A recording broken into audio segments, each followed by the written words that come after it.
All right, well, if you look around successful organizations, especially those that produce technological innovations, but also including those that lean heavily on technology and their solutions, the common term you hear is disruption, right. Quote unquote disruption, right? Everybody wants to be a disruptive innovator, which essentially just means that you explode the paradigm within your sector with a breakthrough solution of one kind or another.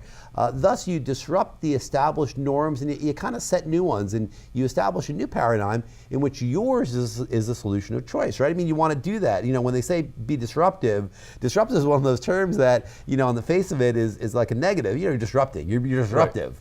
I heard that all the time when I was a kid. You're disruptive, Michael. Stop doing that. I can believe it. So you don't want to do that, but you do want to be disruptive within your industry, especially if you're in an older, a well-established industry where maybe you could use some shaking up, right? Good advice. Well, that's the topic of Ryan Day's latest op-ed, Reinvention in the Age of Disruption. There it is right there. You can see it, and it ran in yesterday's issue of the Quality Digest newsletter. And it also just happens to be the theme of a book that Ryan talks about within his column titled Reinvention, Accelerating Results in the Age of Disruption. It was written by disruptors par excellence, Shane Cragen and Kate Sweetman. Now, the idea behind the book is that disruption has always existed in business, but the scale and the pace of change is a lot bigger and faster today, and it's actually really getting bigger and faster all the time. In chatting with high-level business people across the world, Cragen and Sweetman have reached the conclusion that a major driver of disruption is what they call non-traditional competitors. Actually, what their people, the people that attend their seminars, talk to them about and say are non-traditional competitors.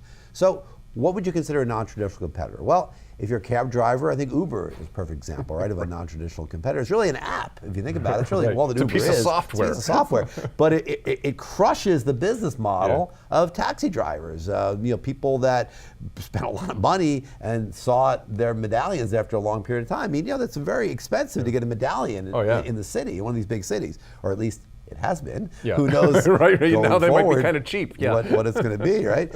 We're thinking about Amazon buying Whole Foods and moving into kind of the brick and mortar grocery business. I mean, it's not what Trader Joe's or the neighborhood grocer wanted to see. I think no doubt about that. Even in our little industry, I mean, you think about it, Dirk. I mean, Google. Right? Think about Google. I mean, think about the billions and billions of dollars of ad dollars, right, that are flowing to that lovely little competitor. We take 1% of that. We take half a percent of it. Take a lot less than that. You know, they're a competitor that very few of us in media really would have maybe considered a competitor, even a threat a decade or two ago, right? It's like Google, their search engine. You know, how can they take ad dollars? Well, they can take ad dollars really quickly, believe me. I mean, the point is that things change quickly, and you need to have your feelers out there constantly to get a kind of a sense of your markets and your place within them. Cragen and Sweetman, they have a great analogy they talk about in the book. It really brings it home, and they're going to be actually using this analogy in the forthcoming book titled The Fearless Leader. Ryan talks about this in his article, his column as well. Now, I didn't know about this. I don't know if you knew about this, but apparently here in Northern California, along the coast, not far from Half Moon Bay, is some of the very best surfing in the world. Did you know that? Oh, Mavericks. The Mavericks. I did not know this. Yeah. The Once Mavericks, a year, maybe, sometimes, not always. Exactly. This is what I'm going to be getting to. Sometimes, once a year in the winter, swells can reach, I can believe I read this, 60 feet or more. And people actually paddle out and want to surf these. Yep. People have died. If you don't know what you're doing, you can. And you know, obviously, only the best surfers in the world can even consider surfing in the Mavericks when the swells are that high, right?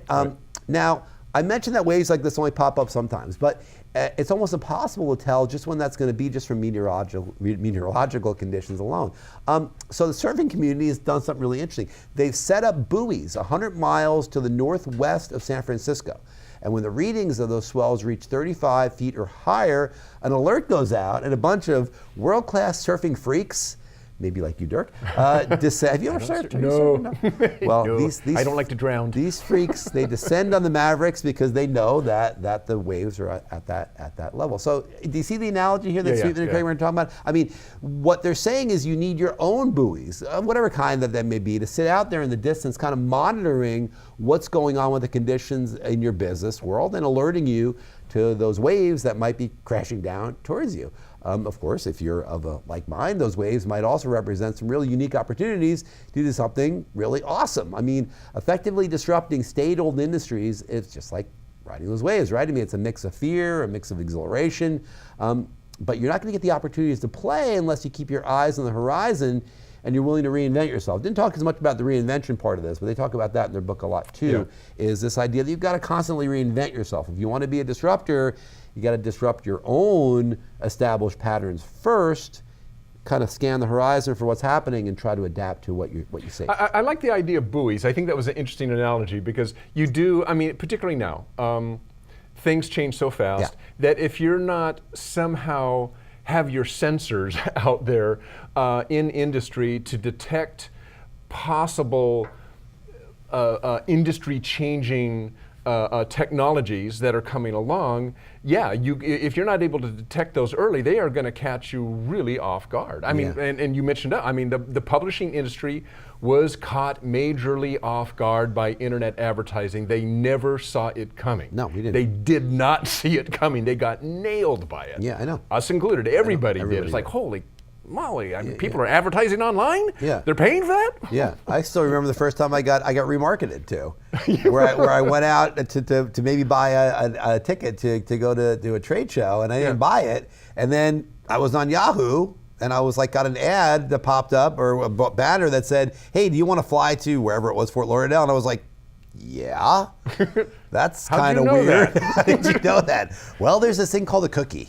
Cookies. Yeah. So it's you're right. You need to really be aware of what's happening, and then you also need to incorporate it into what you're doing. It's hard, but you need to try to do that. Yeah.